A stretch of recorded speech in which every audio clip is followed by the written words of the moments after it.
The Nutcracker, and the Mouse King by E.T.A. Hoffman.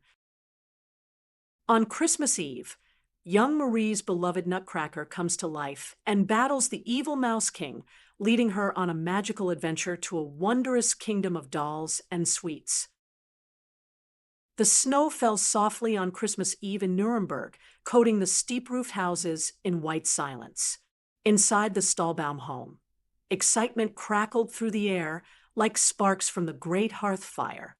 7-year-old Marie and her brother Fritz pressed their faces against the parlor door, trembling with anticipation. "Not yet, children. Their mother called. Wait until the bell rings." Behind the locked door, candlelight flickered, casting dancing shadows. Marie clutched Fritz's hand, her heart pounding. She could hear their parents moving about, the rustle of paper, the clink of china. What wonders awaited them this year? Finally, at last, the silver bell chimed. The doors swung open, revealing a transformed parlor. The great Christmas tree stretched nearly to the ceiling, its branches heavy with gilded walnuts, red apples, and sugar candies wrapped in colored paper. Candles blazed among the greenery like a constellation of stars brought indoors.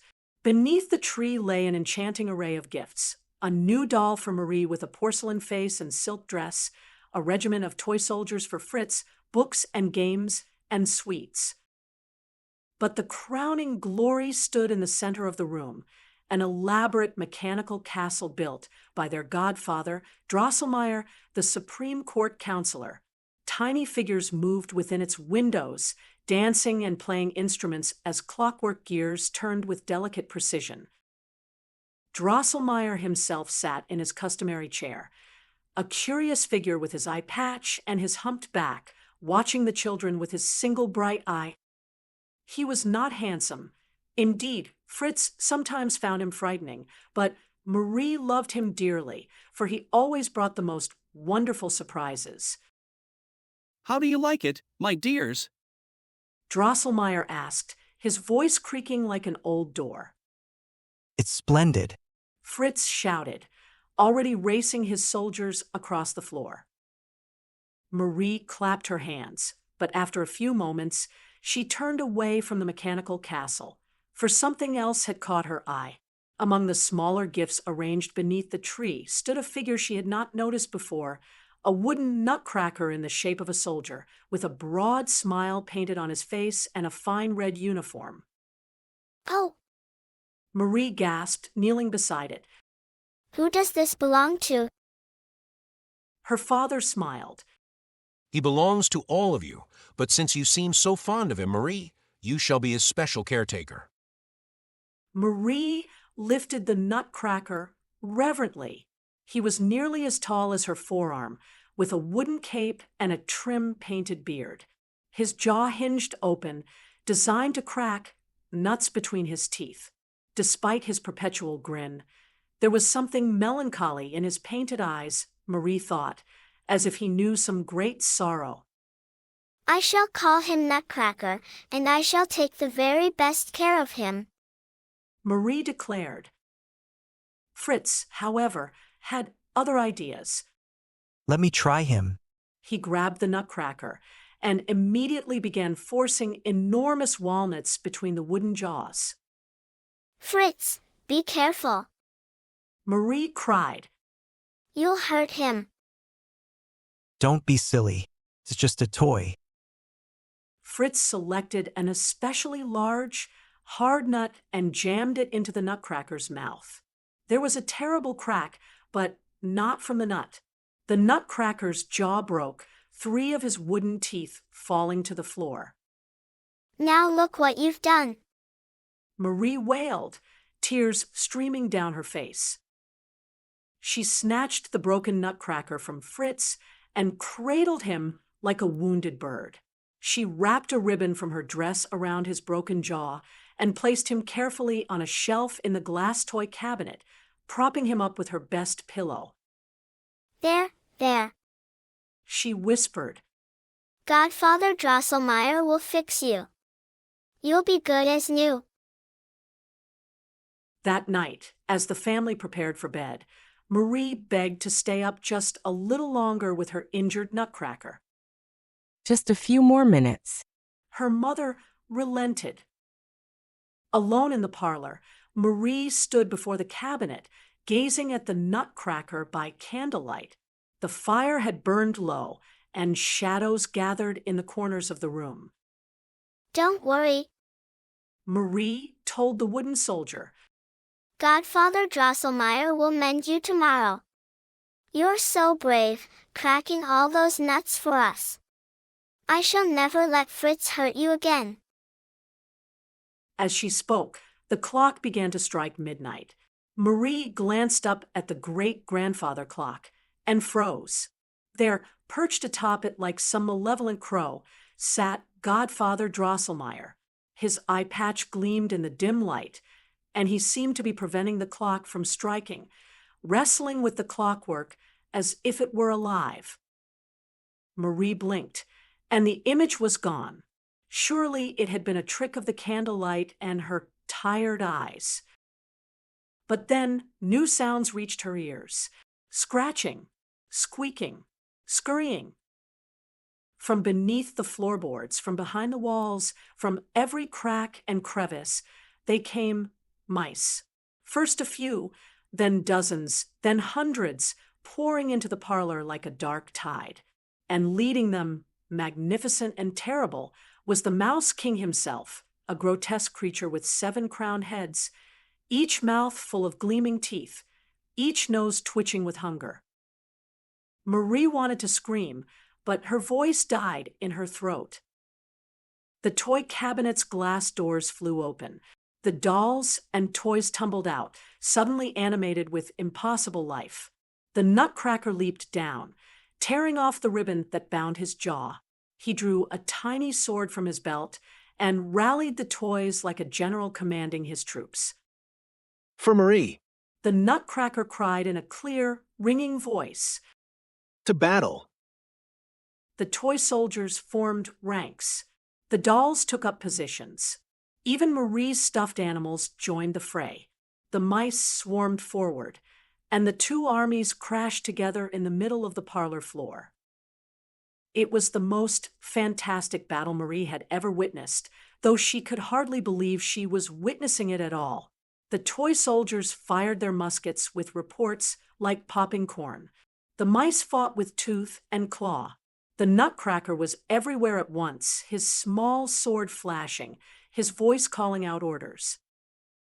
But gradually, the mice began to overwhelm the toys. They were too many, too savage. The Mouse King advanced toward the Nutcracker, his 7 mouths laughing in cruel triumph. Soon you will be mine. The Mouse King hissed. I shall avenge my mother and my brothers. You shall suffer for what Drosselmeyer did. The Nutcracker fought valiantly, but he was being driven back, step by step. The mice closed in, ready to capture him. No. Marie cried. Without thinking, she tore off her slipper and hurled it with all her might at the Mouse King. The slipper struck the monster's central head. The Mouse King reeled, disoriented. The Nutcracker seized his chance and lunged forward, his sword finding its mark. But in the same instant, Marie stumbled forward, and her arm crashed through the glass door of the cabinet. Pain exploded through her. Darkness rushed in like a tide. She felt herself falling. Marie woke in her bed, her arm bandaged and throbbing. Sunlight streamed through the windows. Her mother sat beside her, face creased with worry. Thank heavens. Her mother breathed. You gave us such a fright. Whatever were you doing, breaking the cabinet glass? I was fighting. Marie said weakly. The mice, the Mouse King, the Nutcracker. Her parents exchanged worried glances. It was a dream, darling. Her father said firmly. A fever dream from your injury. There were no mice, no battle. You simply fell against the cabinet. But it was real. Marie insisted. The Nutcracker came alive. I saw him. Enough of this nonsense. Her father said, his voice growing stern. You will speak no more of such foolishness. Marie fell silent, but she knew what she had seen. She knew it had been real. Several days later, as Marie sat recovering, Godfather Drosselmeyer visited with the Nutcracker, its jaw expertly mended. Thank you. Marie whispered, holding her friend gently. Drosselmeyer settled into his chair and fixed her with his penetrating eye. Perhaps, my dear Marie, you would like to hear a story? The story of Princess Perlipat and the Mouse Queen, and how it came to be that there are nutcrackers in the world. Marie nodded eagerly, and Drosselmeyer began his tale, a strange story of a beautiful princess cursed by the vengeful Mouse Queen after the king had ordered Drosselmeyer to trap the queen's children for stealing lard meant for the royal sausages. The curse made Princess Perlipat hideously ugly, giving her a huge head and grotesque grin, like a nutcracker. Only the miraculous Crackatuck nut, cracked by a young man who had never worn boots nor been shaved, could break the curse. After years of searching, a young man, Drosselmeyer's own nephew, was found who could crack the nut. He succeeded, and Princess Perlipat's beauty was restored. But as he took 7 steps backward, as required by the spell, he stumbled on the Mouse Queen and was himself cursed, transformed into a nutcracker. Princess Perlipat, seeing him ugly, refused to marry him and banished him from the palace.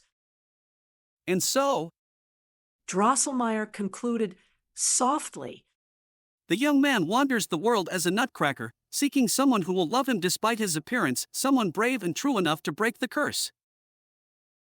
Marie's heart ached. That's terrible. Poor Nutcracker.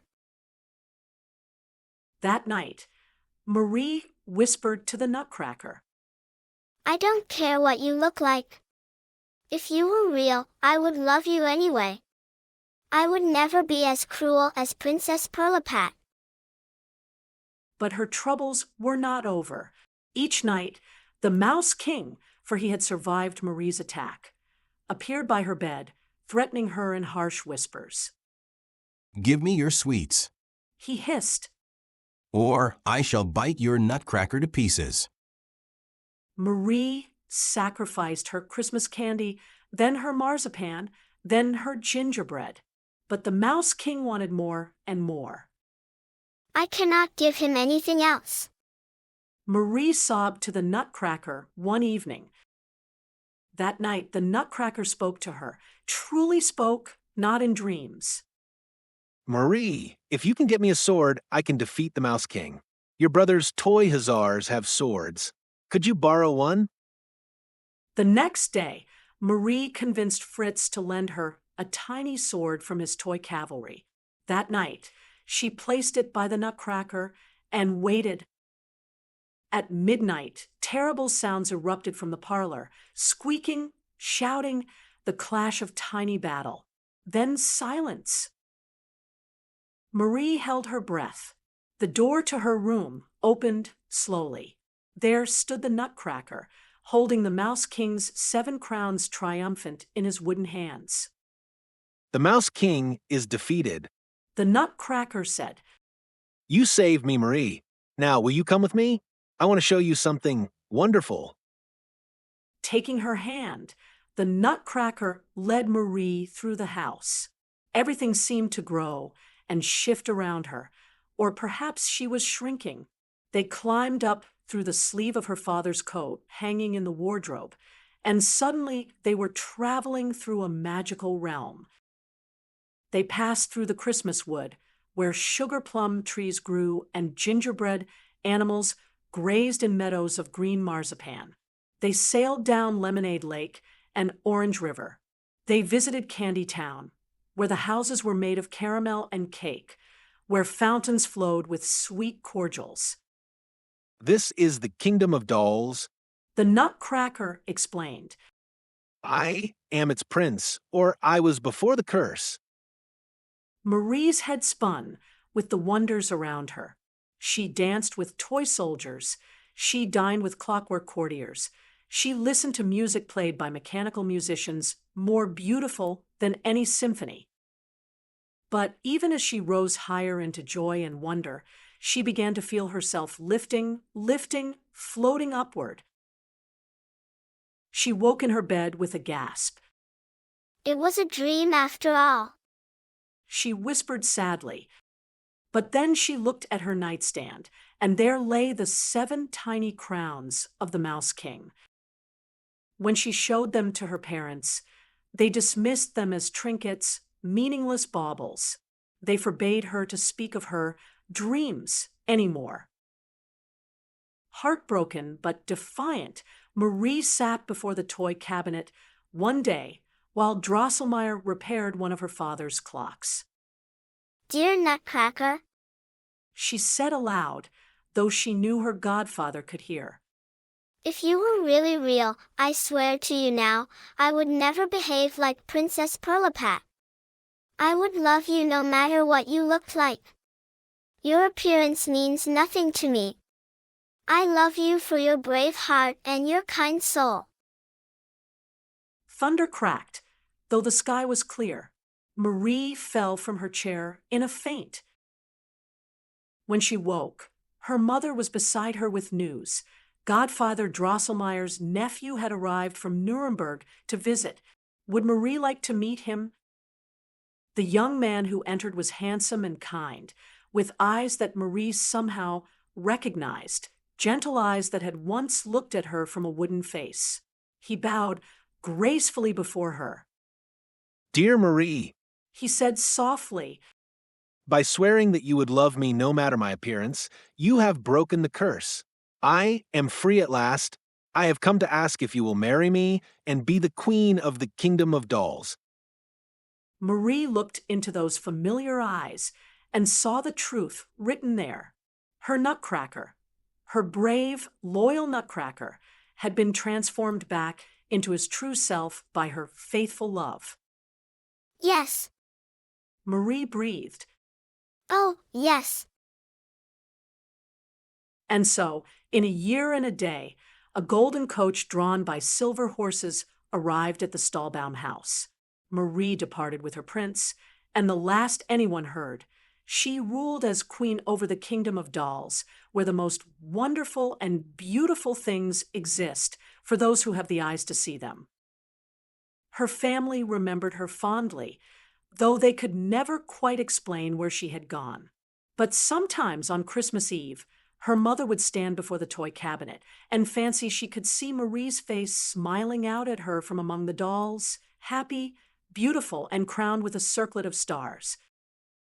And in the kingdom of dolls, Marie and her prince lived in joy, ruling over a realm where toys came to life, where sweets grew on trees, where the impossible became possible, and where true love had the power to break any curse, even the cruelest enchantment of all.